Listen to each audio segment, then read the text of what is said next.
Hello, I'd like to introduce my latest creation. This is another in my series of the Lady Bicycle Detectives that is inspired by the Enola Holmes movie.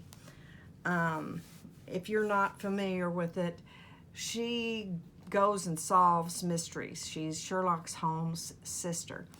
But what I did find out is there were many lady bicycle detectives in the late 1800s, early 1900s in London. I have used a hardback book and recovered it with this great upholstery fabric and lace. And this picture, the lady's wearing flowers in her hat and she's carrying some flowers.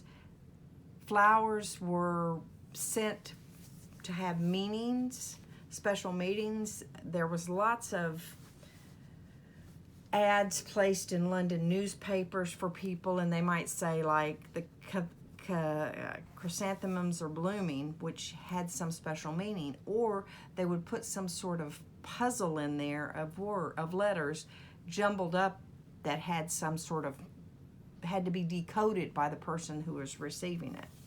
I used the red sari silk as a closure.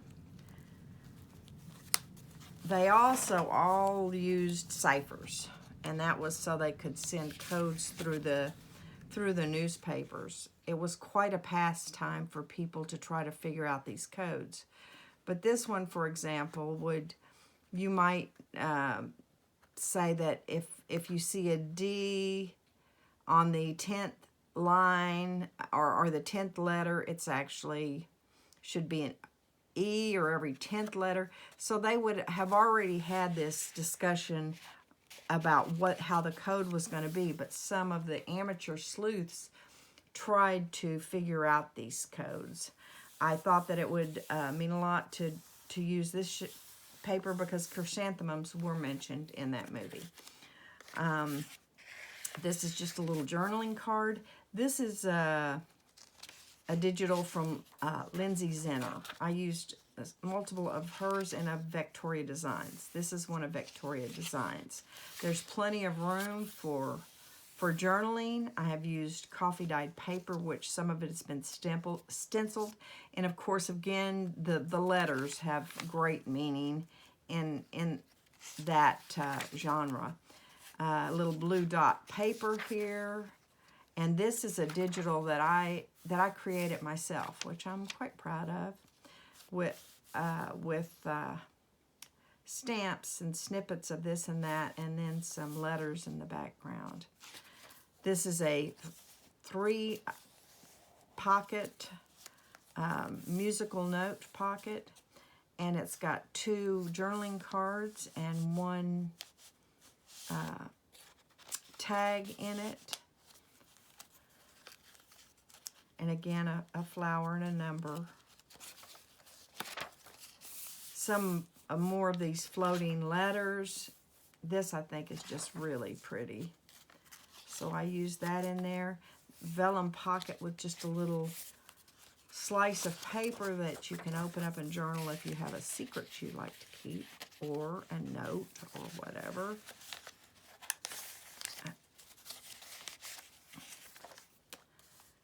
And again, plenty of room for writing, some lined paper, some journaling cards. This is a little definition card and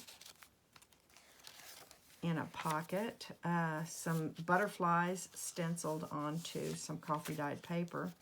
This is a very pretty tag that I received in a swap from one of the generous people I do swaps with. Some more digitals and the end of the first signature. Now, as you'll note, this book lays nice and flat, so it makes for easy journaling or sketching or whatever you'd like to do. I received an advertisement card from American Express, and it was much bigger than this, but I kind of stole their ideas to how it was laid out. It had little flaps that went up. It had a little pocket. Now, I added in the little journaling paper. But as you can see, this under here, you could write a little secret note there. and it all folds up together. I thought it was a cute idea, and I tried to figure it out, but I had to scale it down because theirs was much larger. Some more digital papers and some more of the floating stencil letters. A journaling card. A ledger sheet that you can pull down and write on, front and the back. This is one of those plastic placemats is used to make like an impression on the coffee dyed paper. A little crossword puzzle that you could try to use in solving your mysteries. And I just thought this was very pretty. And it's also got the flowers in it. Just a little fabric flip. Some more coffee dyed paper. This has a little bit of that impression to it. And then this is just a little evidence bag. I've put a button and a piece of fabric and a piece of a map in there, but you could put in there whatever you choose. More stenciling. I love the way the butterflies look on here. Plenty of room for journaling. Again, I like to have room to journal. And the end of the second signature and a pocket in the back. Of course, you know the Sorry Silk sheds like crazy. With a couple of journaling cards and a tag. And then the back is just the plain, really pretty, heavy-duty upholstery fabric. So again, I want to thank you for your time.